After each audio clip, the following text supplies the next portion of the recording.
Hello and welcome to Magnet Brains Hindi. मैं हूं आपका दोस्त और आपका होस्ट अनिल पाटीदार। दोस्तों, जैसा कि आप जानते हैं कि बिहार बोर्ड के अंतर्गत हम लोगों ने अध्ययन शुरू कर दिया है। बिहार बोर्ड सामाजिक विज्ञान कक्षा 8वीं के अंतर्गत हम लोग पढ़ रहे हैं भूगोल। और भूगोल की जो किताब आपके पास में उसका नाम है हमारी दुनिया। हमारी दुनिया किताब के अंतर्गत हम लोग इकाई नंबर 6 तक पहुंच चुके हैं और आज हम लोग पढ़ने वाले इकाई नंबर 6 का सॉल्यूशन। इकाई नंबर 6 का नाम क्या है? इकाई नंबर 6 का नाम है एशिया। एशिया महाद्वीप के बारे में हम लोग यहाँ पढ़ रहे हैं और इकाई नंबर 6 के हर एक इकाई के पीछे कुछ क्वेश्चन तो पूछे जाते हैं। इस इकाई के पीछे जो क्वेश्चन पूछे गए हैं उसको हमने नाम लिया है बिहार बोर्ड सॉल्यूशन। तो बिहार बोर्ड सॉल्यूशन के अंतर्गत हम लोग आइए एक एक करके क्वेश्चंस को सॉल्व करने का प्रयास करते हैं। तो पहला क्वेश्चन जो हमारा है वो है MCQ यानी बहुविकल्पी प्रश्न। आइए बहुविकल्पी प्रश्न को करने का प्रयास करते हैं। ऐसे प्रश्नों के उत्तर आप भी कमेंट सेक्शन में दे सकते हैं क्योंकि ये बहुत आसान क्वेश्चन है और इसमें एक ऑप्शन आपको चुनना है। जैसे पहला ही अपना क्वेश्चन है, एशिया के पूरब में रिक्त स्थान क्या है? तो एशिया के पूर्व दिशा में क्या होता है? तो सबसे पहले आपको ऐसे क्वेश्चन करने के लिए ये 4 डायरेक्शन याद होना चाहिए, जैसे नॉर्थ, साउथ, वेस्ट और ईस्ट। ये हमारे 4 डायरेक्शन हो गए।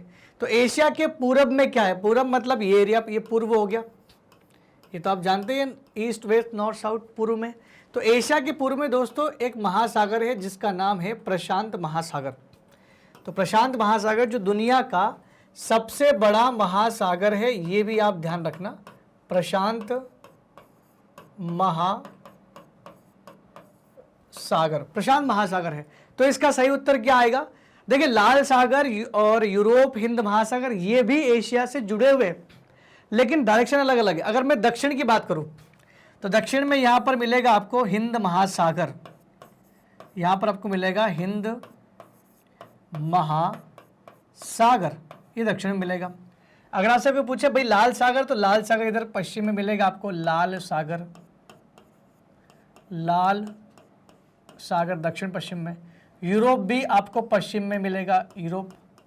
तो जो भी ऑप्शंस हमारे सामने दिए गए हैं उस ऑप्शन के हिसाब से मैंने आपको डायरेक्शन बना के दे दी। अब आप सोच रहे उत्तर में क्या है, तो उत्तर में ऑप्शन में तो नहीं है, लेकिन यहाँ पर उत्तर में आपको मिलेगा आर्कटिक महासागर, आर्कटिक महासागर। तो आर्कटिक महासागर उत्तर में। अब आपका आंसर आपको दिख रहा होगा, पूरब में कौन है? प्रशांत महासागर, इसलिए क इज द राइट आंसर, प्रशांत महासागर इसका सही उत्तर है। ठीक है, तो आप में से जो भी लोग जानते हैं वो जरूर कमेंट सेक्शन में लिख के बताएं। अगर आपको प्रशांत महासागर में कोई और भी बात पता हो तो भी आप बता सकते हैं। दोस्तों, पिछले वाले यूनिट में मैंने कई बार आपसे क्वेश्चन पूछे, लेकिन आप लोग उसका जो है कमेंट सेक्शन में जवाब लगातार नहीं दे पा रहे हैं। जैसे मैंने पूछा था कि अगर आपको पता है कि पटना में कौन सा एयरपोर्ट है, किस एयरपोर्ट का नाम क्या रखा गया है, तो भी आपका आंसर नहीं आया था। जयप्रकाश नारायण के नाम से एयरपोर्ट बनाया गया दोस्तों, तो वो ध्यान रखना आप।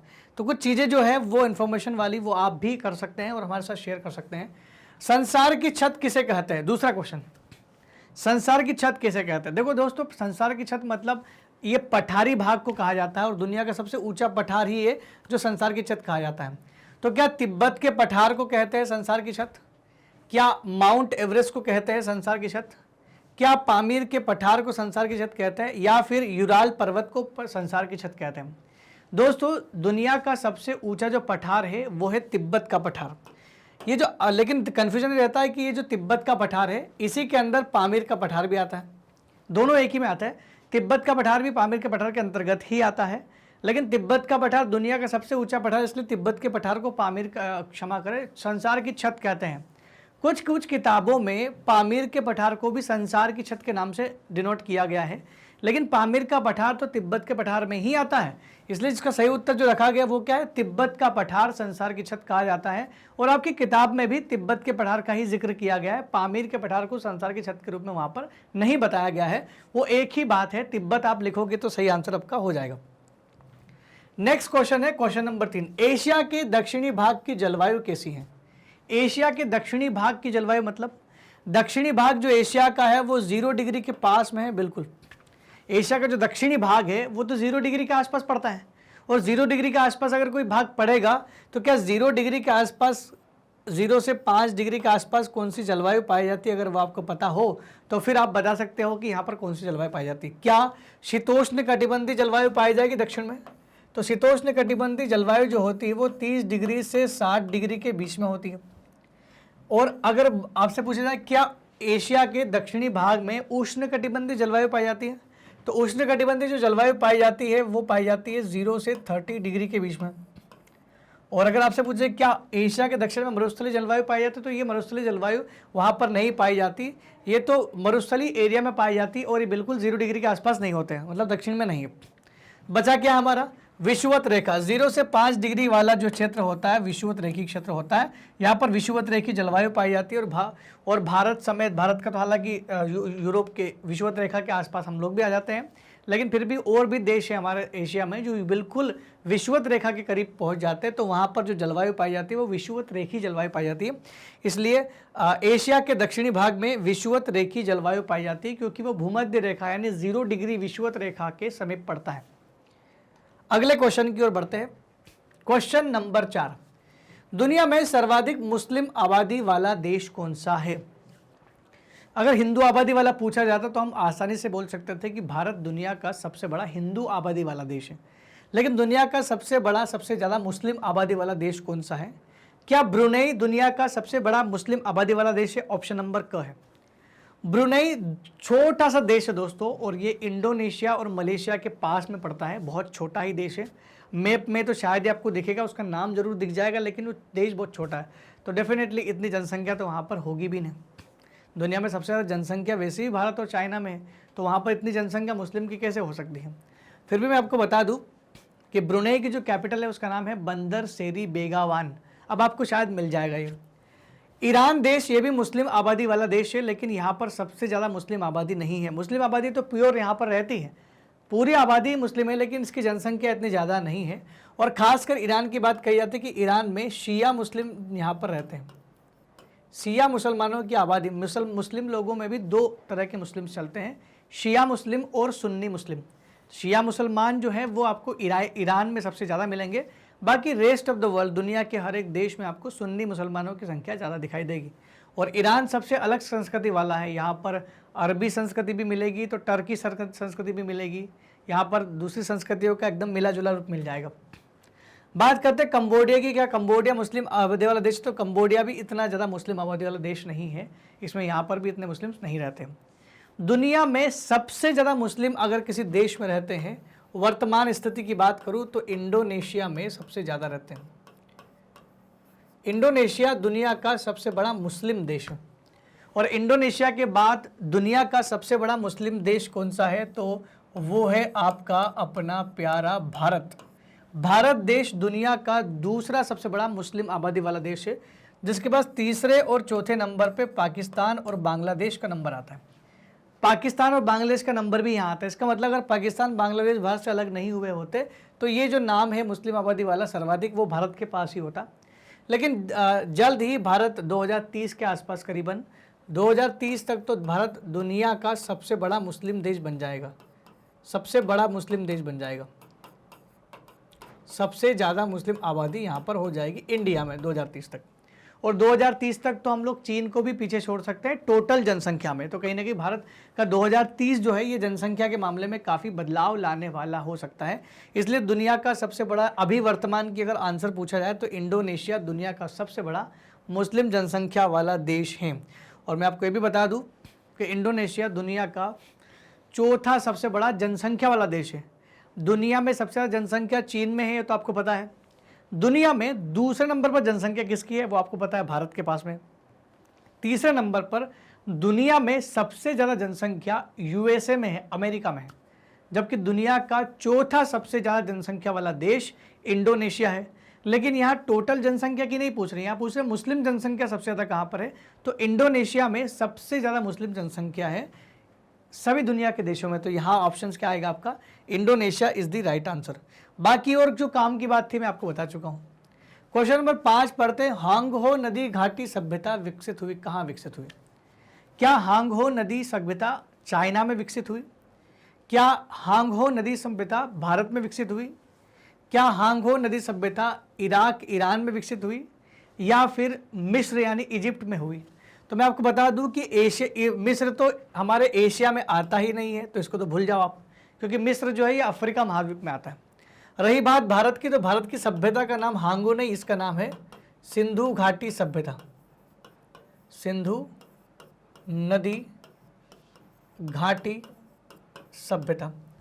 और इराक और ईरान में जो सभ्यता उसका नाम है मेसोपोटामिया की सभ्यता, मेसोपोटामिया की सभ्यता। तो मेसोपोटामिया की सभ्यता भी काफ़ी पुरानी, हमारे सिंधु घाटी के बराबर की है। 2 नदियाँ यहाँ पर थी, दजला और फुरात नदियाँ यहाँ पर थी। तो दजला और फुरात नदियों के किनारे ये उनके बीच वाले क्षेत्र में मेसोपोटामिया की सभ्यता थी। लेकिन हांगहो नदी घाटी की सभ्यता भी काफ़ी पुरानी सभ्यता है और ये चीन में मिलेगी आपको, इसलिए इसका नाम जो है वो क्या है, हांगहो नदी बोलते हैं इसको। हांगहो नदी के किनारे है हांगहो नदी। तो आपको समझ में आ गया होगा कि चीन किसका राइट आंसर होगा।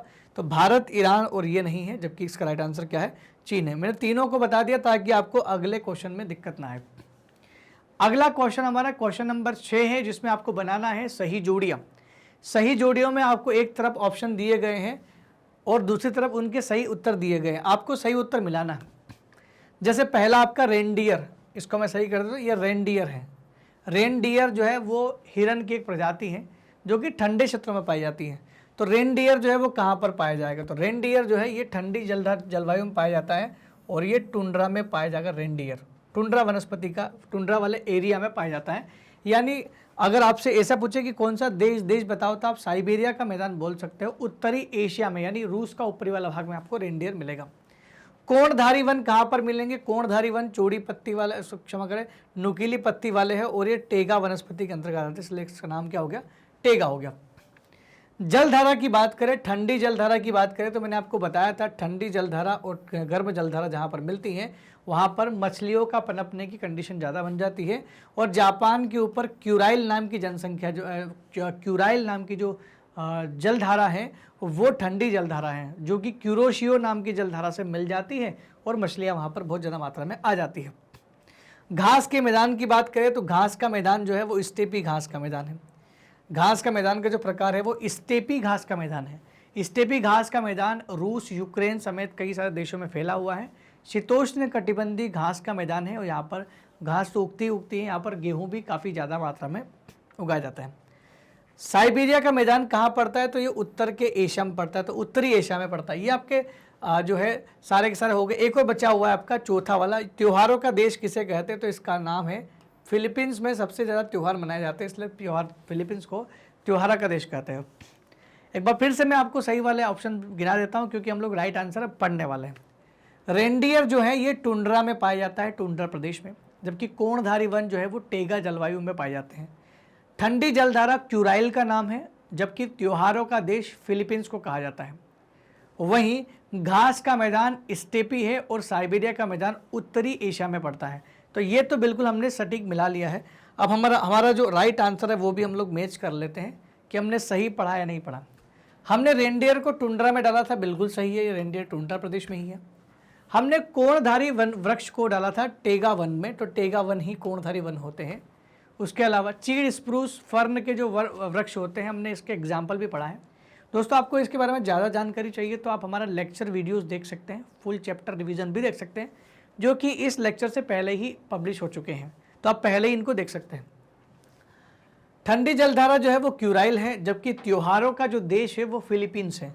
तो फिलीपीन देश त्योहारों का देश कहा जाता है। और घास का मैदान स्टेपी घास का मैदान, जो कि यूक्रेन और रशिया देशों में पाया जाता है, घास के लिए प्रसिद्ध है।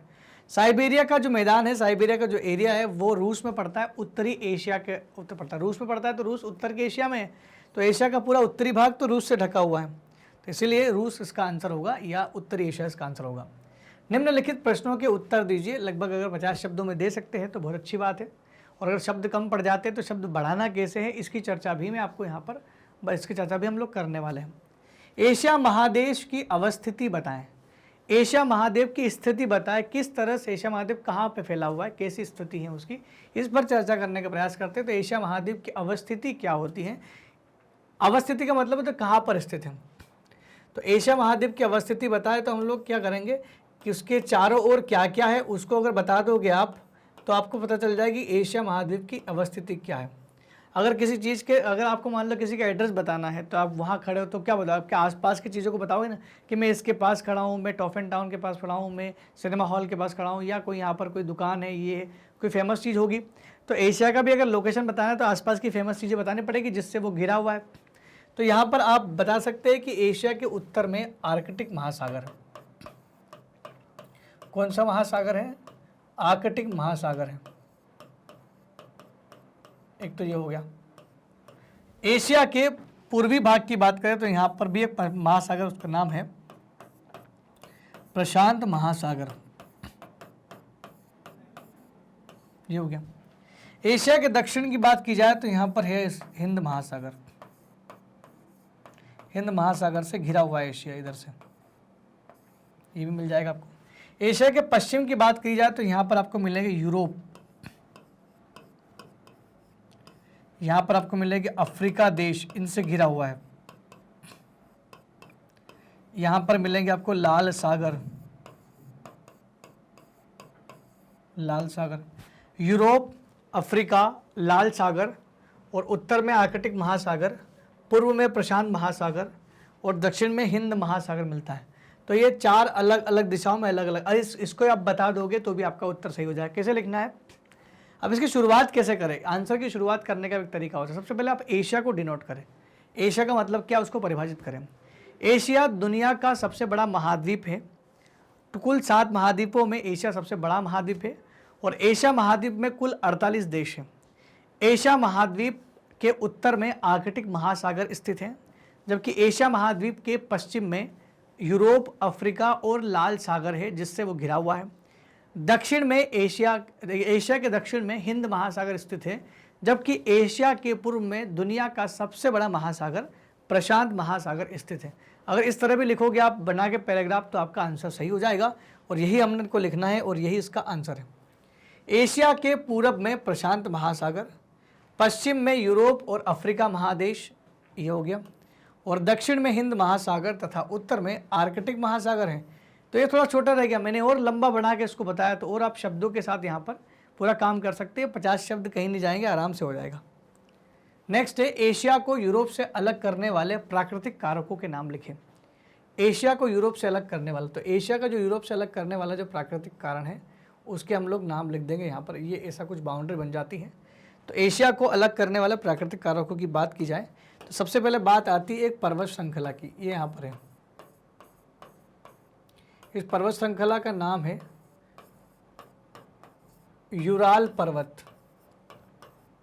यूराल पर्वत के इस साइड यूरोप आ जाता है, यूरोप, और यूराल के पर्वत के इधर आ जाता है एशिया। एशिया को यूरोप से जो अलग हो रहा है, अलग कर रहा है, वो कौन है? यूराल पर्वत है। एक तो ये हो गया। दूसरी बात करते हैं कि और कौन सी चीज़ है। दूसरी है यहाँ पर एक नदी है, इसका नाम है यूराल नदी। तो यूराल नदी भी यहाँ पर अलग करती है।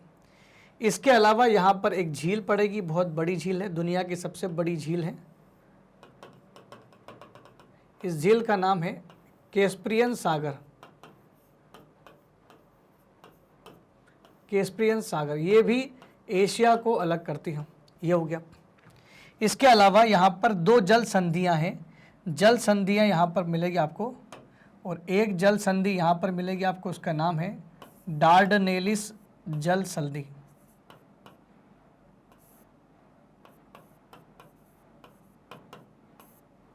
डार्डनेलिस जल संधि। और वहीं पर एक और जल संधि यहाँ पर, जिसका नाम है बास्पोरस जल संधि। बास्पोरस जल संधि।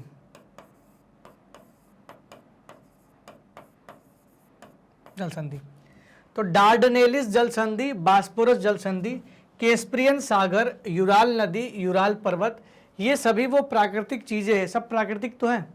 झील प्राकृतिक होती हैं, नदी प्राकृतिक होती है, पर्वत प्राकृतिक होते हैं, और जल संधि भी प्राकृतिक होती है। ये सभी प्राकृतिक कारक है। तो कितने कारक हो गए? 1 2 3 4 5 कारक तो बहुत हो जाते हैं। ये 5 कारक जो हैं ये एशिया को यूरोप से अलग करते हैं। इसको आप ऐसे समझ सकते हैं। चलिए इसको समझते हैं आगे।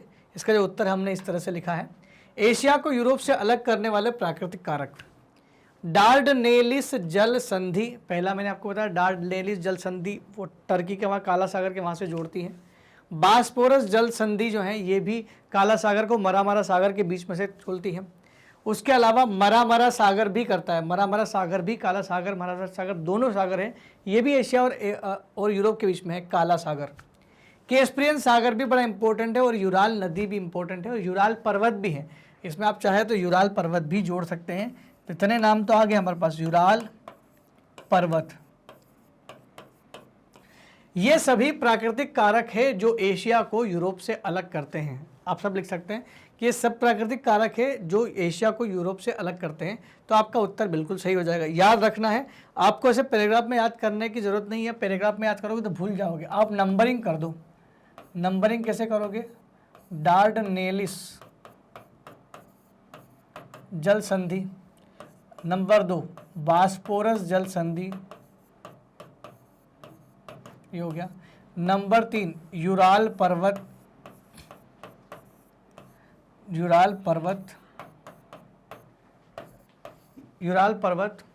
नेक्स्ट है आपका यूराल नदी, ठीक है। नेक्स्ट है आपका कैस्पियन सागर, कैस्पियन सागर, और फिर चाहे तो काला सागर, मरामरा सागर भी लिख सकते हैं। तो ये सारी की सारी चीज़ें क्या, ये सारी की सारी चीज़ें प्राकृतिक कारक है जो एशिया को यूरोप से अलग करती हैं। आप इनको ऐसे भी लिख सकते हो, ऐसे भी लिखोगे तो आपको आंसर बिल्कुल, आपको नंबर मिल जाएंगे। और ये पैराग्राफ में लिखना चाहो तो पैराग्राफ में लिख सकते हो, लेकिन उत्तर की शुरुआत ऐसे करना है कि एशिया को यूरोप से अलग करने वाले निम्नलिखित प्राकृतिक कारक है जो इस प्रकार है। फिर एक एक करके लिखना। नेक्स्ट है क्वेश्चन नंबर 9, सभ्यताओं का पलना एशिया को क्यों कहते हैं? सभ्यताओं का पलना, पालना जो होता है ना, जिसमें सभ्यताएं पली बड़ी हैं, जहाँ पर सभ्यता का उदय हुआ है, तो एशिया को सभ्यता का पलना इसलिए बोलते हैं क्योंकि यहाँ पर विश्व की पुराने से पुरानी सभ्यताओं का उद्गम हुआ है। दुनिया की बहुत पुरानी पुरानी नामी गिरामी सभ्यताएं हैं जिनका उद्गम यहाँ पे हुआ है। जैसे ईरान में एक सभ्यता पनपी, ईरान हमारे यूरोप, हमारे एशिया का ही भाग है। ईरान में एक सभ्यता पनपी जिसका नाम था मेसोपोटामिया की सभ्यता, मेसोपोटामिया सभ्यता।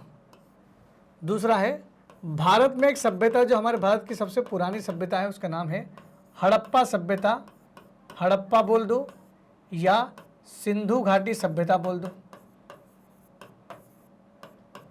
हड़प्पा सभ्यता या सिंधु घाटी सभ्यता ये भारत की बहुत पुरानी सभ्यता है, 5000 साल पहले हुआ करती थी और ज़्यादा पुरानी है। तो 5000 साल से भी पहले की सभ्यता हमारी है सिंधु घाटी सभ्यता, सिंधु नदी के किनारे थी। वही चीन की सभ्यता, चीन में भी एक सभ्यता मिली जिसका नाम था चाइनीज सभ्यता, जिसका नाम था हांगहो नदी सभ्यता। हांगहो नदी पर हांगहो नदी घाटी सभ्यता मिली थी। तो ये भी एक पूरा सभ्यता है। तो क्वेश्चन लेकिन यहाँ पर पूरा नहीं हुआ ना, क्वेश्चन में आपने बस सभ्यताओं के नाम दे दिए तो नहीं कर सकते। इसको शुरू कैसे करना है? शुरू से करना है कि एशिया को सभ्यता का पालना इसलिए कहते हैं क्योंकि एशिया ही वो धरती है जहाँ पर विभिन्न प्राचीन सभ्यताओं का उद्गम या उदय हुआ। इसी कारण से, जैसे फॉर एग्जाम्पल भारत की सिंधु घाटी सभ्यता या हड़प्पा सभ्यता, जैसे दजला फरात नदियों पर ईरान में मेसोपोटामिया की सभ्यता, जैसे चाइना में हांगहो नदी पर हांगहो नदी घाटी सभ्यता। तो ये सारी की सारी सभ्यताएं का जो उद्गम है वो भारत से, एशिया से ही माना जाता है, इसीलिए एशिया को सभ्यताओं का पलना भी कहते हैं। बहुत सिंपल सा उत्तर था। तो अब आपको यहाँ शुरू क्या करना है? हमने यहाँ शुरू सीधा नदियों से, सीधा सभ्यताओं से कर दिया है। इसको नीचे जो ऊपर वाला पार्ट था वो नीचे भी लिख सकते हैं, इसको पढ़ते हैं फिर समझते हैं। दजला फुरात नदी घाटी में मेसोपोटामिया की सभ्यता, इराक ईरान में है, ये ईरान में भी, इराक ईरान दोनों एरिया में है, इराक में है। सिंधु घाटी की सभ्यता भारत और पाकिस्तान में है। हांगहो नदी घाटी की सभ्यता चीन में है। ये सभी एशिया महाद्वीप में विकसित हुए और इतनी सारी सभ्यताओं का एक महादेश में उत्थान और पतन एक अभूतपूर्व घटना है। अभूतपूर्व घटना है कि एक ही महाद्वीप में 3 तरह की बड़ी बड़ी सभ्यताएं चली भी और ख़त्म भी हो गई। पुरानी जब लोगों के यहाँ पर, जब लोग जानते हुए दुनिया में सभ्यताएं ही नहीं थी, लोग ही नहीं थे, तब हमारे यहाँ पर लोग थे, इसलिए एशिया को सभ्यताओं का पलना कहते हैं। अब तो आपको क्लियर समझ में आ गया होगा। आप चाहे तो आसानी से इसका स्क्रीनशॉट लेकर के नोट्स बना सकते हैं। आपका उत्तर बिल्कुल सटीक है, ऐसा उत्तर आप लिख सकते हैं अपनी परीक्षाओं में। नेक्स्ट बात करते हैं, एशिया महाद्वीप में कृषि निर्वहन का प्रमुख साधन क्या है? सब कृषि निर्वहन प्रमुख साधन है कैसे? एशिया महाद्वीप में कृषि निर्वहन प्रमुख साधन। देखिए एशिया में लगभग 70% जनता जो है वो कृषि पर निर्भर है। पूरे एशिया की बात कर रहा हूँ। 70% जनसंख्या जो है वह कृषि पर जीवन निर्वाह कर रही है। तो कारण क्या है? कारण ये है कि यहाँ पर खेती के लायक ज़मीन है, मिट्टी है, यहाँ पर खेती के लायक जलवायु है और खेती के लायक यहाँ पर मानसून भी है, यानी पानी की व्यवस्था भी है। इस वजह से यहाँ पर जो है खेती के लिए बहुत अच्छा सिचुएशन क्रिएट हो गया है, जिसकी वजह से यहाँ पर जो खेती की जाती है वो निर्वहन वाली खेती की जाती है। और निर्वहन का मतलब ये भी होता है कि ऐसी खेती जो केवल पेट भरती हो, कमाने के उद्देश्य से नहीं, पेट भरने के उद्देश्य से हो। एशिया महाद्वीप में कृषि निर्वहन का प्रमुख साधन है, क्योंकि यहाँ कृषक समाज ने पारंपरिक कृषि और आधुनिक कृषि के तरीकों को समन्वित रूप से अपनाया है। जैसे धान यहाँ की प्रमुख फसल है। एशिया में हमने दोनों तरीकों को अपनाया है, हमने आधुनिक तरीके को अपनाया है और पारंपरिक तरीके की खेती भी की है। दोनों तरीके की खेती की है, जिस वजह से यहाँ पर इनका मिला जुला रूप देखने को मिलता है। और यहाँ की 70% आबादी कृषि पर निर्भर है, कृषि पर निर्वहन कर रही है, ये भी आप लिख सकते हैं। जैसे, और इसमें एग्जाम्पल भी ले सकते हैं, जैसे जापानी कृषक, जैसे जापानी कृषि, ये एक इसका प्रकार है। उसमें दोनों का मिला जुला रूप मिल जाएगा आपको। इंडिया में भी मिलेगा आपको। भारत के कई राज्यों में आधुनिक खेती शुरू हो गई है और परंपरागत खेती तो हमारा स्वरूप ही रहा है, लेकिन दोनों तरह की खेती भी भारत में की जाती है। तो दोस्तों ये चीज़ तो आपको बिल्कुल समझ में आ रही होगी, बहुत आसान सा सवाल था ये। नेक्स्ट क्वेश्चन है, इसका जरा उत्तर जो है वो काफ़ी बड़ा हो सकता है, 200 शब्दों में लिखना है लगभग आपको।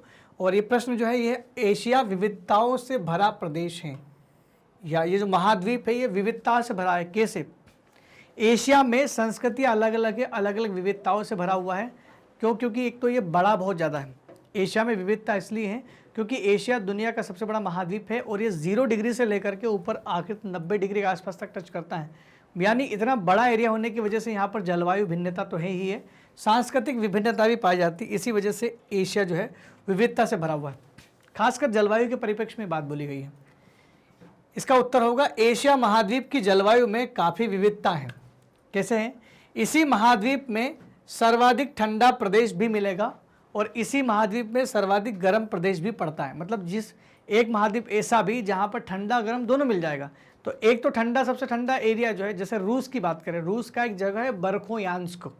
बरखोयांस्क नामक जगह है जहाँ पर -90 डिग्री तक तापमान पाया जाता है। वहीं पर जो है कुवैत का एक जगह है मित्रोवा, वहाँ पर काफ़ी गर्मी भी मिलती है। तो गर्म और ठंडा दोनों एरिया यहाँ पर मिलता है। सबसे आर्द्र मतलब होता है वेट, आर्द्र मतलब नमी वाला। सबसे आर्द्र और सबसे शुष्क क्षेत्र भी इसी में पाए जाते हैं। उसके अलावा इस महाद्वीप का अक्षांशी और देशांतरी विस्तार बहुत अधिक है। ये मैंने बोला ना कि अक्षांशी विस्तार और देशांतरी विस्तार चौड़ा और लंबा चौड़ा बहुत ज़्यादा है, इस वजह से ये भिन्नता पाई जाती है। समुद्र तट से स्थलीय भाग की से दूर काफ़ी है। बहुत सारा जो एरिया है इसका समुद्र से काफ़ी दूर है, स्थलीय भाग अंदर का। तो जो दूर है उसको हम लोग बोलते हैं महाद्वीपता की स्थिति पाई जाती है। महाद्वीपीय प्रकार की जलवायु पाई जाती है जहाँ पर अपेक्षाकृत वर्षा कम होती है, शुष्क जलवायु होती है। एशिया के उत्तरी भाग में जलवायु बहुत ठंडी मिलती है। उत्तरी भाग मतलब साइबेरिया वाला भाग, जलवायु यहाँ पर काफ़ी ठंडी मिलती है। और रूस में स्थित एक जगह है जिसका नाम है बरखोयांस्क। यहाँ का तापमान तो -90 डिग्री तक पहुँच जाता है। तो -90 डिग्री तक तापमान आपको एशिया में मिलेगा, क्योंकि उत्तरी एशिया की जलवायु काफ़ी ठंडी है। इसको भी आप चाहे तो स्क्रीनशॉट लेकर के देख सकते हैं, ये भी आपके लिए अच्छा आंसर होगा। अभी उसमें और बाकी है, वो भी हम लोग बात करेंगे। तो समझ में आई बात आपको? इसके अलावा सबसे गर्म जो क्षेत्र है, अभी हमने ठंडे क्षेत्र की बात कर ली, जो है बरखोयांस्क में, रशिया में। सबसे गर्म जो क्षेत्र है वो है मित्रोवा में। मित्रावा कुवैत में है। कुवैत जो है ये सऊदी अरब इन देशों के आसपास पड़ता है, फारसी खाड़ी में छोटा सा देश है। लेकिन दक्षिणी क्षेत्र की जलवायु काफ़ी खुशनुमा है, जैसे भारत हो गया। भारत की जो जलवायु है वो काफ़ी अच्छी खुशनुमा जलवायु उसको कहा गया है। यहाँ अधिकांशतः गर्मी का मौसम रहता है। दक्षिणी भाग में गर्मी ज़्यादा रहती है। अगर साउथ इंडिया में आप चले जाओ तो गर्मी आपको बहुत ज़्यादा मिलेगी। दक्षिण पूर्वी एशिया की जलवायु मानसूनी है। तो दक्षिण पूर्वी एशिया मतलब जैसे भारत है, भारत के इधर वाले जो देश आते हैं, म्यांमार, थाईलैंड, कंबोडिया, लाओस और इंडोनेशिया, मलेशिया, ब्रुनेई, फिलीपींस, ये सारे देश क्या कहलाते हैं? ये दक्षिण पूर्वी देश कहलाते हैं। उन दक्षिण पूर्वी देशों का जो जलवायु है वो मानसूनी जलवायु, और जहाँ की मानसूनी जलवायु होती है वहाँ पर वर्षा बहुत होती है, इसलिए वहाँ पर वर्षा काफ़ी होती है। जबकि दक्षिण में भूमध्य रेखा के समीप होने के कारण, दक्षिणी भाग जो और दक्षिण में इंडिया से नीचे जाओ तो दक्षिणी भाग भूमध्य रेखा के पास होने की वजह से वहां पर विषुवतीय जलवायु पाई जाती है। सितंबर में यहाँ भी भीषण तूफान चलते हैं। हमारे एशिया में सितंबर के महीने में तूफान चलते हैं, लेकिन किस एरिया में तूफान चलते हैं? दक्षिण पूर्वी एशिया में चलते हैं और पूर्वी एशिया में चलते हैं। जैसे जापान हो गया, चाइना हो गया, ताइवान, फिलीपींस, इन देशों में सितंबर के महीने में तूफान चलते हैं। तूफान मतलब चक्रवात चलते हैं, जिसे टाइफून कहा जाता है। टाइफून भी काफ़ी देखने को मिलते हैं। वहीं बंगाल की खाड़ी में भारत में भी चक्रवातों का आना जाना रहता है। हर साल भारत में चक्रवात आता है और ये जानकारी सबको होनी चाहिए। हर साल न्यूज़ हम लोग पढ़ते हैं तो वहाँ पर चक्रवात के बारे में जरूर पढ़ते हैं। ठीक है, आगे बढ़े। तो ये हमारा क्वेश्चन था, क्वेश्चन नंबर 11, जिसको हमने अच्छे से कर लिया है। हम बात करते हैं नेक्स्ट क्वेश्चन की। नेक्स्ट क्वेश्चन है आपका, एशिया महाद्वीप की आबादी विशाल है क्यों? क्या कारण है कि एशिया महाद्वीप की जो आबादी है वो बहुत ज़्यादा है और दुनिया में सबसे ज़्यादा आबादी एशिया महाद्वीप में है। सबसे बड़ा तो एशिया है ही, उसके अलावा आबादी भी बहुत ज़्यादा है। तो मैं आपको बताना चाहूँगा कि एशिया महाद्वीप जो है उसकी जो अक्षांशीय और देशांतरी स्थिति है वो इस तरह की है कि यहाँ पर जनसंख्या बहुत ज़्यादा पाई जाती है। दूसरी बात है कि एशिया को मानव का घर भी कहा जाता है। इसको होम फॉर मैन कहा जाता है या होम ऑफ मैन कहा जाता है, क्योंकि यहाँ पर जनसंख्या सबसे ज़्यादा है। अब इसलिए नहीं कि यहाँ पर ऑटोमेटिक बढ़ गई या इसलिए पे यहाँ पर जो है यहाँ का जो जलवायु है वो उस तरीके का है जिसकी वजह से यहाँ पर जनसंख्या सबसे ज़्यादा पाई जाती है। और दुनिया का टोटल जो हिस्सा है एशिया का वो 30% है, लेकिन जनसंख्या यहाँ पर 60% पाई जाती है। तो एशिया में सर्वाधिक जनसंख्या पाए जाने के कारण ही इसे मानव का घर कहा जाता है। और जीवन प्रत्याशा भी एशिया महाद्वीप में के जापान में सबसे अधिक है। जीवन प्रत्याशा मतलब जीने के प्रति आशा, मतलब एक व्यक्ति या टोटल भारत एशिया में रहने वाला एक एक व्यक्ति अपनी औसत उम्र कितनी प्राप्त करता है, तो औसत जीने की उम्र को हम लोग जीवन प्रत्याशा या लाइफ एक्सपेक्टेंसी के नाम से जानते हैं। जैसे जापान का सबसे ज़्यादा है। भारत की लाइफ एक्सपेक्टेंसी की बात करें, भारत की जीवन प्रत्याशा की बात करें तो 69.5 ईयर रहता है। एक इंसान भारत में औसत रूप से 69.5 साल जीता है, मतलब 69.5 वर्ष जीता है भारत में। इस महाद्वीप में विश्व की सर्वाधिक आबादी रहती है, सबसे ज़्यादा आबादी रहती है और पृथ्वी के स्थल का कुल भाग लगभग 30% हिस्से पर एशिया महाद्वीप का विस्तार है और विश्व की आबादी की 60% जनसंख्या यहाँ पर पाई जाती है। अब लेकिन क्वेश्चन पूछा गया कि आबादी विशाल क्यों है? तो आबादी विशाल यहाँ की जलवायु, यहाँ पर कृषि प्रधान देश है और ये मानव का घर कहा जाता है और ये जनसंख्या की उत्पत्ति के लिए सबसे विशेष स्थान है। इस वजह से यहाँ पर जनसंख्या सबसे ज़्यादा पाई जाती है। हमारा नेक्स्ट क्वेश्चन है, एशिया की सांस्कृतिक प्रदेशों के बारे में लिखिए। एशिया के सांस्कृतिक प्रदेशों के बारे में लिखे तो एशिया को विभिन्न अलग अलग सांस्कृतिक प्रदेशों में बांटा गया है। अगर एशिया की संस्कृति के बारे में पढ़ना है तो पूरे एशिया में एक जैसी संस्कृति नहीं है। अगर आप भारत में हैं तो यहाँ का पहनावा अलग है, अगर आप चाइना में जाओगे तो वहाँ का पहनावा अलग है, अगर आप फिलीपींस जाओगे तो वहाँ का पहनावा अलग है, रशिया जाओगे तो वहाँ का कल्चर अलग है। भारत के अलग अलग क्षमा करें, एशिया के अलग अलग हिस्सों में जाओगे तो वहाँ का सबका पहनावा और रहन सहन खान पान का तरीका अलग होता है। संस्कृति का मतलब होता है रहन सहन, खान पान, कला, ये सारी चीज़ें संस्कृति के अंतर्गत आती हैं। तो भारत एशिया की सांस्कृतिक प्रदेशों के बारे में बताना है तो आपको पहले तो एशिया को बांटना पड़ेगा अलग अलग में। जैसे मैं अगर बोलूँ उत्तरी एशिया अलग चलता है, उत्तरी एशिया इसकी संस्कृति अलग होती है।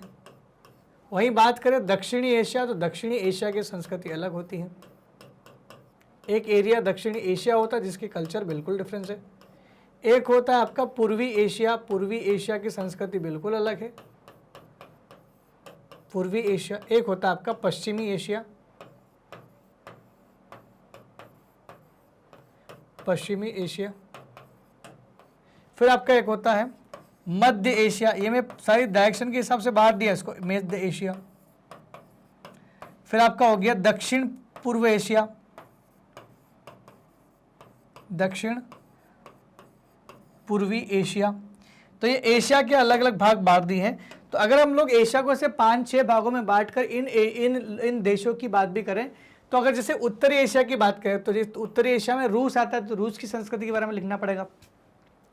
दक्षिणी एशिया में भारत और भारत के सारे पड़ोसी देश आएंगे, इसलिए भारत की संस्कृति और भारत के साथ साथ नेपाल, भूटान, पाकिस्तान, श्रीलंका, अफगानिस्तान, इनकी संस्कृति यहाँ पर आएगी। सॉरी, अफगानिस्तान जो है वो दूसरी जगह पर आएगा, लेकिन भारत पाकिस्तान तो इसी में आता है। पूर्वी एशिया की बात करें तो पूर्वी एशिया में चीन आएगा, पूर्वी एशिया में जापान आएगा, पूर्वी एशिया में कोरिया, उत्तर कोरिया दोनों आएंगे। उत्तर कोरिया, दक्षिणी कोरिया दोनों इसमें आते हैं। पश्चिमी एशिया की बात करें तो पश्चिमी एशिया में, या दक्षिण पश्चिम भी बोल सकते हैं उसको, पश्चिमी एशिया में पूरे सऊदी अरब को लेकर जितने भी देश है ये जहाँ पर पेट्रोलियम वगैरह मिलता है, ये खाड़ी देश किनको बोलते हैं, अरब मरुस्थल वाले इलाके जो है वो सब इसमें आते हैं। चाहे वो इराक हो, ईरान हो, यूएई हो, या फिर ओमान हो, या यमन हो, या सऊदी अरब हो, या सीरिया हो, सारे देश इसमें आ जाएंगे। मध्य एशिया की बात करें तो मध्य एशिया में वो देश आते हैं जो कभी रूस का हिस्सा हुआ करते थे और पूरे एशिया के बीच में है, जो समुद्र से भी सीमा टच नहीं करते हैं। और मध्य एशियाई देशों के नाम जैसे Kazakhstan, Uzbekistan, Turkmenistan, Tajikistan, Kyrgyzstan, Afghanistan जैसे देश आते हैं। हालांकि अफगानिस्तान को कुछ लोग दक्षिणी एशिया में भी कंसिडर करते हैं और कुछ लोग इसको मध्य एशिया में भी कंसिडर कर लेते हैं, तो इसको हम लोग दोनों में भी पढ़ सकते हैं, कोई इशू नहीं है। और दक्षिण पूर्वी एशिया की बात करें तो दक्षिण पूर्वी एशिया में Cambodia, Cambodia, Thailand, Laos, Myanmar आता है, मलेशिया, इंडोनेशिया, ब्रुनई, फिलीपींस, ये सारे देश वहाँ पर आपको मिलना शुरू हो जाएंगे। तो ये तो आपकी बात होगी कौन कौन से देश कहाँ कहाँ पर पाए जाते हैं, ये तो मैंने 6 भागों में बांट दिया। इनकी संस्कृति के बारे में भी ज़रा जान लेते हैं, यही इसका उत्तर होगा।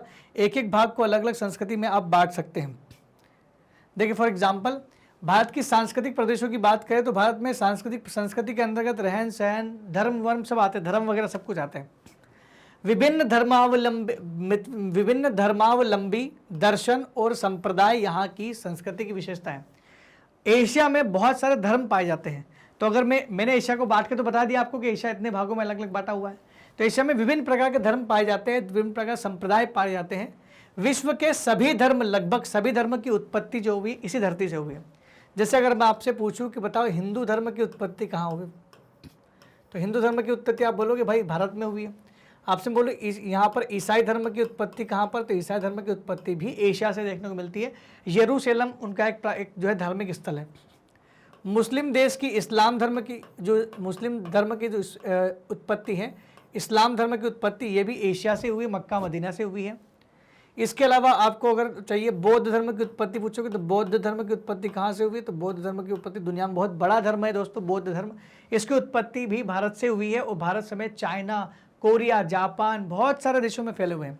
तो जैसे हिंदू, मुस्लिम, ईसाई और बौद्ध मतावलंबियों की प्रमुखता है, ये सारे के सारे धर्म यहीं से निकले हैं। विश्व की प्राचीन सभ्यताओं का विकास भी इसी महाद्वीप की धरती से हुआ है। जैसे भारत की सिंधु घाटी सभ्यता, दजला और फुरात नदी घाटी की मेसोपोटामिया की सभ्यता, और भारत की सिंधु घाटी सभ्यता तो हमने पढ़ी ली है। हांगहो नदी की घाटी सभ्यता चीन में, ये सभी एशिया महाद्वीप में विकसित हुए हैं। तो ये एशिया के सांस्कृतिक प्रदेश ही तो हैं जहाँ पर सारी की सारी चीज़ें विकसित हुई हैं। इतनी सारी सभ्यताओं का एक महाद्वीप में उत्थान और पतन एक अभूतपूर्व घटना है। इसलिए तो एशिया महाद्वीप को सभ्यताओं का पलना भी कहते हैं। सभ्यता इतनी ज़्यादा यहाँ पर मिलती है इसलिए सभ्यताओं का पलना कहते हैं। और इस महाद्वीप को कई सांस्कृतिक प्रदेशों में बांटा गया है, और चाहे तो सांस्कृतिक प्रदेशों के नाम भी आप लिख सकते हैं। कई सारे सांस्कृतिक प्रदेशों में बांटा गया है, सांस्कृतिक प्रदेशों के नाम भी लिख सकते हैं। जैसे मैंने अभी आपको नाम बताए थे, जैसे उत्तरी एशिया है ना, जैसे उत्तरी एशिया, तो मैंने अभी आपको जस्ट नाम बताए थे, तो आप उन नामों को भी यहाँ पर चर्चा कर सकते हैं, जैसे उत्तरी एशिया और वगैरह वगैरह। जैसे फॉर एग्जांपल मैंने आपको नाम बताए थे, तो आप ये सारे के सारे नाम यहाँ पर लिख सकते हैं। और एक के बाद अगर आपका आंसर कम पड़ रहा है, आपको 200 नंबर नहीं, 200 वर्ड में नहीं मिल रहा है, तो आप वो पूरा लिख सकते हैं, जैसे कि मैंने आपको यहाँ बताया था। ये सारे के सारे नाम लिख सकते हैं आप, ठीक है। सारे नाम लिखने के बाद इसके बाद सारे नाम लिखोगे तो आपका उत्तर अपने आप बड़ा हो जाएगा, आपके 200 शब्द भी यहाँ पर कम नहीं पड़ेंगे। आगे बढ़ते हैं दोस्तों। एशिया के महत्वपूर्ण देशों की विशेषता बताएं। अब आपको जो अभी मैंने देश बताए थे वो सारे के सारे देश वापस लिखने हैं। अगर वो सारे के सारे देशों के जो नाम है ये सारे आप लिख दोगे तो ये उसकी विशेषता हो जाएगी। फॉर एग्जांपल अगर मैं आपसे कहूँ कि एशिया के महत्वपूर्ण देशों की विशेषता बताइए, तो देशों को हमने इस भागों में बांटा है, अलग अलग भागों में बांटा है। जैसे यहाँ पर पूर्वी एशिया है, हमने पूर्वी एशिया भी यहाँ पर बांट के रखा है ये। तो ऐसे इन सारों को आप बांट के करोगे तो आपको आसानी से आपका उत्तर मिल जाएगा। अब हम लोग एक एक करके इसको पढ़ने का प्रयास करते हैं। सबसे पहले बात करते हैं पूर्वी एशिया की विशेषता। सबसे पहले बात करते हैं पूर्वी एशिया में आता क्या है। पूर्व मतलब इधर होता है, मैं आपको डायरेक्शन पढ़ना सिखा देता हूँ। नॉर्थ और ये साउथ, वेस्ट, ईस्ट, ये तो पता ही आपको। पूर्वी एशिया मतलब ये पूर्वी एशिया हो गया, इधर पूर्वी वाला एशिया। तो पूर्वी वाले एशिया में कौन कौन से देश आएंगे? यहाँ पर आपका चीन आता है, यहाँ पर आपका जापान आता है, यहाँ पर आपका कोरिया आता है, दोनों के दोनों कोरिया भी इसमें आएंगे, कोरिया। तो ये आपका कौन सा हो गया? पूर्वी वाला एरिया हो गया। तो इसके अंतर्गत चीन, जापान, उत्तर कोरिया और दक्षिण कोरिया जैसे महत्वपूर्ण देश शामिल है। ये तो समझ में आ गया आपको। ऐतिहासिक रूप से संपूर्ण इलाके में चीन का प्रभाव है। इस पूरे इलाके में किसका प्रभाव दिखता है? चीन का, क्योंकि पूरे के पूरे देश, चाहे जापान हो, चाहे कोरिया हो, चाहे चाइना हो, यहाँ पर बौद्ध धर्म का जो है यहाँ पर वर्चस्व दिखता है। और माओवाद जो है ये भी यहाँ पर दिखना, बौद्ध धर्म और माओवाद दोनों की प्रभुता है। माओवाद कहाँ से निकला था? चाइना से निकला था दोस्तों। और बौद्ध धर्म भी इंडिया से तो आया था, लेकिन फेमस चाइना में हुआ और चाइना से इन देशों में भी चला गया बौद्ध धर्म। उसके अलावा बात करें दूसरे प्रदेश की, तो वह आपका दक्षिणी एशिया। दक्षिण एशिया में कौन कौन से देश आते हैं? दक्षिण एशिया मतलब ये साउथ वाला एरिया, और दक्षिण एशिया में आता है भारत और उसके पड़ोसी देश। तो भारत और उसके पड़ोसी मुल्कों की आपको जानकारी रखनी चाहिए, जैसे नेपाल, भूटान, पाकिस्तान, श्रीलंका, ये सब हमारे आसपास के क्षेत्र हैं। जैसे हमारे आसपास के क्षेत्र, जैसे इस क्षेत्र में कौन कौन से क्षेत्र आते हैं दक्षिण एशिया में? जैसे भारत इसमें आता है, जैसे बांग्लादेश भी इसमें आता है, ये भी तो हमारे बिल्कुल पड़ोसी देश है। इसके अंतर्गत पाकिस्तान, नेपाल आते हैं, भूटान और श्रीलंका देश आते हैं। यहाँ के लोगों के वेशभूषा, खान पान में भी अंतर देखा जाता है। ये बिल्कुल पास इसके बाद भी यहाँ पर वेशभूषा और खान पान में बिल्कुल अंतर होता है। यहाँ तक कि भारत में चले जाओ आप, भारत में साउथ इंडिया में चले जाओ तो वहाँ का पहनावा थोड़ा सा हमसे डिफरेंट होता है। यहाँ तक कि उत्तर भारत की शादियाँ दक्षिण भारत की शादियों से अलग होती है।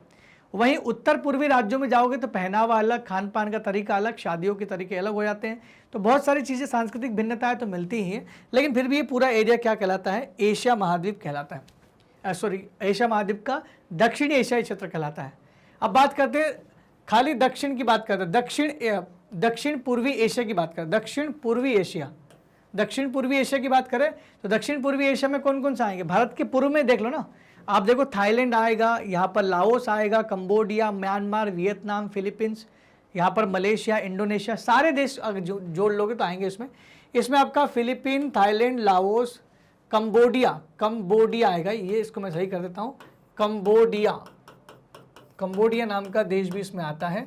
उसके अलावा मलेशिया, सिंगापुर, पूर्वी तिमोर, ब्रुनेई, इंडोनेशिया आदि आते हैं। दक्षिण पूर्वी एशिया से यह प्रदेश इस्लाम और ईसाई धर्म से बहुत प्रभावित है। मतलब दक्षिण पूर्वी एशिया जो है ये दो धर्मों से प्रभावित है। इस्लाम धर्म भी यहाँ पर मिलेगा और ईसाई धर्म भी यहाँ पर काफ़ी मिलेगा। उसके अलावा एक और क्षेत्र आता है, उसको बोलते हैं पश्चिमी एशिया। पश्चिमी एशियाई देश में आपको इस्लाम धर्म, ईसाई धर्म और जुडिज्म, तीनों धर्म यहाँ पर मिलना शुरू हो जाएंगे। तो तीनों के तीनों धर्मों का प्रभुत्व है और ये सऊदी अरब वाला इलाका है। सऊदी अरब, ईरान, इराक, सीरिया है ना, यमन, ये सारी चीज़ें यहाँ पर मिल जाएगी आपको। तो यह क्षेत्र इस्लाम, ईसाई और जुडिज्म का ऐतिहासिक जन्म स्थल है। यहाँ पर खान पान में विविधता पाई जाती है और यहाँ का साहित्य जो है वो काफ़ी धनी है। मतलब साहित्य के मामले में ये एरिया काफ़ी धनी माना जाता है। यहाँ पर अरबी साहित्य है, टर्की साहित्य है, ईरानी साहित्य यहाँ पर काफ़ी ज़्यादा मात्रा में मिलता है। बात करते हैं मध्य एशिया की। मध्य एशिया में देश कौन कौन से आते हैं? मध्य एशिया में बिल्कुल बीच वाले देश आते हैं एशिया के, जैसे कजाकिस्तान, नाम सुना होगा आपने। Kazakhstan, Uzbekistan, Kyrgyzstan, Tajikistan, Turkmenistan, ये 5 देश है दोस्तों जो कभी रूस के साथ हुआ करते थे पहले और अब अलग हो चुके हैं। और ये बिल्कुल हमारे जो है सेंट्रल एशिया, जिसको मध्य एशिया के नाम से जानते हैं, इन प्रदेशों में मुख्यतः पहले से सोवियत समाजवादी गणराज्य के 5 प्रदेश सम्मिलित थे। सोवियत समाजवादी गणराज्य मतलब होता है USSR, ये इससे जुड़े हुए राज्य थे, देश थे, बाद में अलग हो गए। मैं आपको बता दूं USSR कब बना था? 1922 में एक एग्रीमेंट हुआ था रूस के साथ। बहुत सारे देशों ने एग्रीमेंट किया था। हम समाजवादी अर्थव्यवस्था है जो अमेरिका का अपोज करते थे, अमेरिका में पूंजीवादी अर्थव्यवस्था थी, इन्होंने अपना ग्रुप बना लिया। ग्रुप बनाया समाजवादी अर्थव्यवस्था का, जिसमें रूस शामिल था, कजाकिस्तान, तुर्कमेनिस्तान, ताजिकिस्तान, किर्गिस्तान और उज्बेकिस्तान, ये देश शामिल थे। उसके साथ साथ यूक्रेन भी शामिल था, लाटविया, एस्टोनिया, लिथुआनिया, ये सब देश शामिल थे इसमें। इन सब ने मिलकर के क्या बनाया था? USSR। एग्रीमेंट था। एग्रीमेंट का मतलब होता है समझौता, जब तक हम साथ रहेंगे समझौता है, समझौता जिस दिन टूटा उस दिन अलग हो जाएंगे। ये समझौता 1991 में टूट गया था और यूएसएसआर बन गया था, फिर रूस बना था, फिर रूस नाम का एक देश बना और बाकी अलग अलग देश बन गए थे। ये सारे देश आपके सामने लिखे हुए हैं। इसमें सोवियत समाजवादी गणराज्य के 5 प्रदेश सम्मिलित थे, कजाकिस्तान, किर्गिस्तान, ताजिकिस्तान, उज्बेकिस्तान और तुर्कमेनिस्तान। मध्य एशिया का जो महत्व बढ़ा है वो सिल्क रूट की वजह से बढ़ा है। भारत और चाइना से यहाँ पर बहुत पुराने समय में रेशम का व्यापार होता था इस रास्ते से यूरोप की ओर, तो बीच में पड़ता था, ये सिल्क रूट इसे कहा जाता है। सिल्क रूट में आने की वजह से इस एरिया का बहुत ज़्यादा वर्चस्व बढ़ा है। उत्तरी एशिया की बात करें, नॉर्थ एशिया आखिरी बचा हुआ हमारा, यह साइबेरिया का भौगोलिक क्षेत्र है। जो एशिया का साइबेरिया वाला एरिया आता है वो उत्तरी एशिया कहलाता है।